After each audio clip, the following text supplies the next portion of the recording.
Ceremoni matahari terbit merujuk pada masa pendudukan Jepang di Indonesia pada tahun 1942 sampai 1945. Jepang menggunakan propaganda saudara tua untuk menarik simpati rakyat Indonesia, tetapi kenyataannya mereka menerapkan pemerintahan yang otoriter dan eksploitatif. Berikut adalah analisis awal pemerintahan Jepang di Indonesia. A. Menganalisis awal pemerintahan saudara tua. 1. Penguasaan Kepulauan Indonesia. Jepang mulai menyerang Hindia Belanda pada akhir 1941 dan berhasil menduduki Indonesia pada Maret 1942 setelah Belanda menyerah tanpa syarat di Kalijati.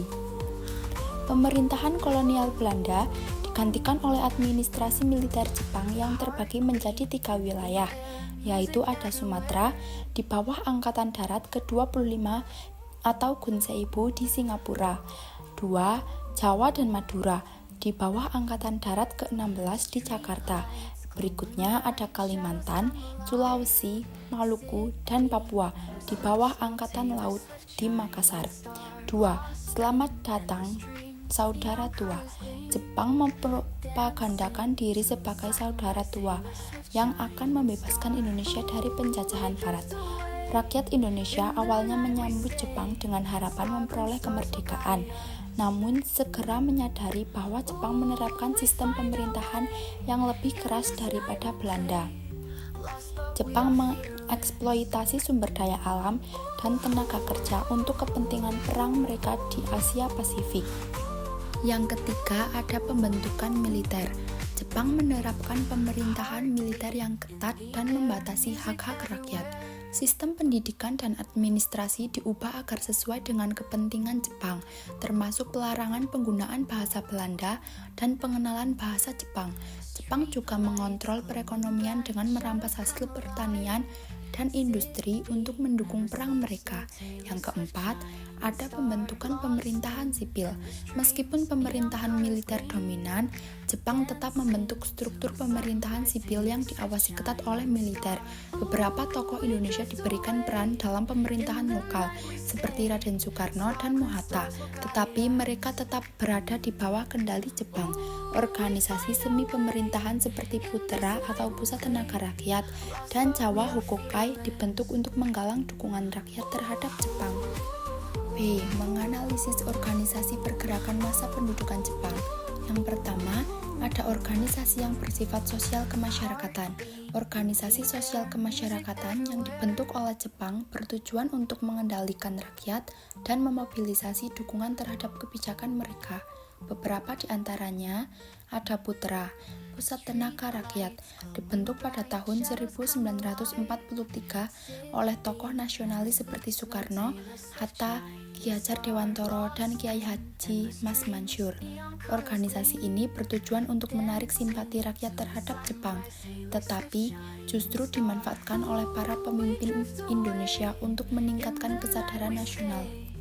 Jawa Hokokai atau Perhimpunan Kebaktian Rakyat Jawa dibentuk pada tahun 1944.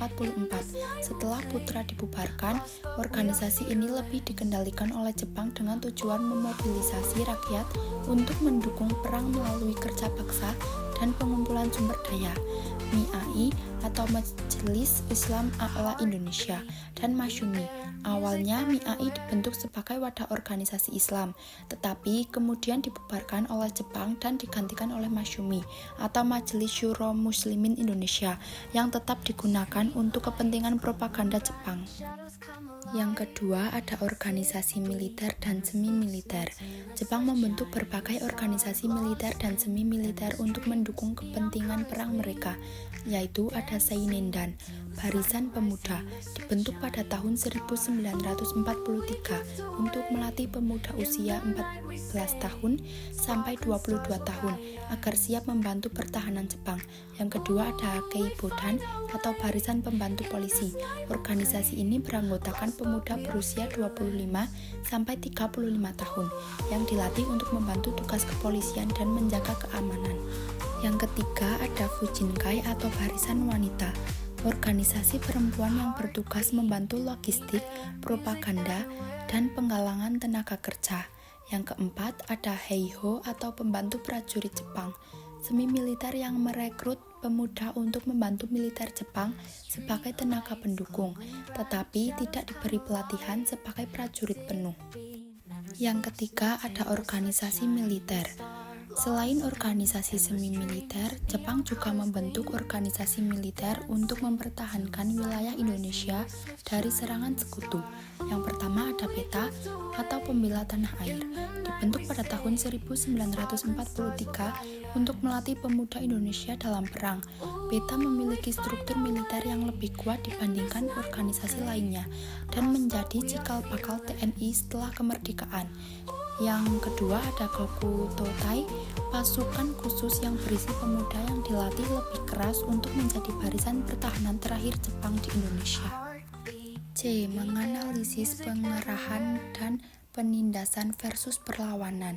Yang pertama ada ekonomi perang, eksploitasi dan penderitaan rakyat. Jepang menerapkan sistem ekonomi perang yang bertujuan untuk mendukung kebutuhan militer mereka dalam Perang Dunia II. Hal ini menyebabkan penderitaan ekonomi yang parah bagi rakyat Indonesia, yaitu eksploitasi sumber daya alam. Jepang menguasai sektor pertanian, perkebunan, pertambangan, dan industri untuk memenuhi kebutuhan perang mereka.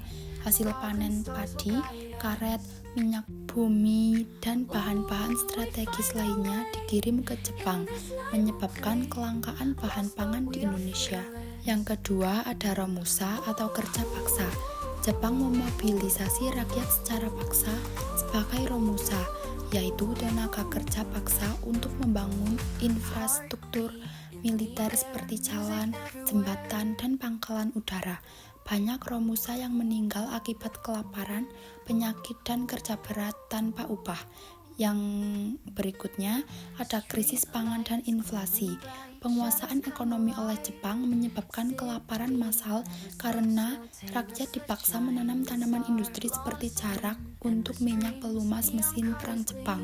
Selain itu, inflasi tinggi terjadi akibat pencetakan mata uang atau Oeyang Dai Nippon yang nilainya terus menurun. Yang kedua, ada pengendalian di bidang pendidikan dan kebudayaan. Jepang menerapkan kontrol ketat dalam bidang pendidikan dan kebudayaan untuk menanamkan propaganda dan ideologi Hakuichiu. Yang ketiga, ada perlawanan terhadap tirani Jepang.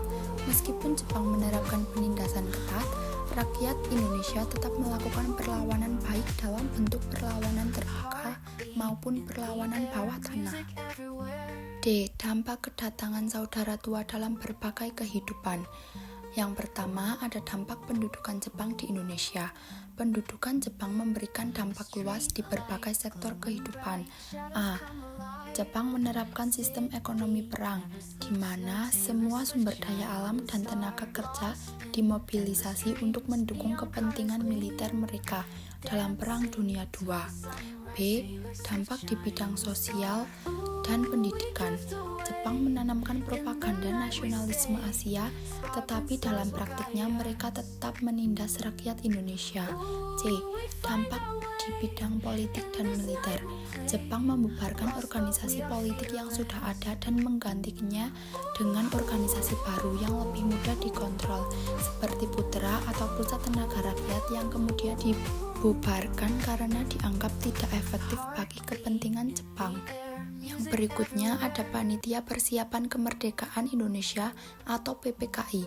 Setelah BPUPKI menyelesaikan tugasnya dalam merumuskan dasar negara dan rancangan konstitusi, Jepang membentuk Panitia Persiapan Kemerdekaan Indonesia PPKI pada 7 Agustus 1945 untuk mempersiapkan kemerdekaan secara lebih konkret.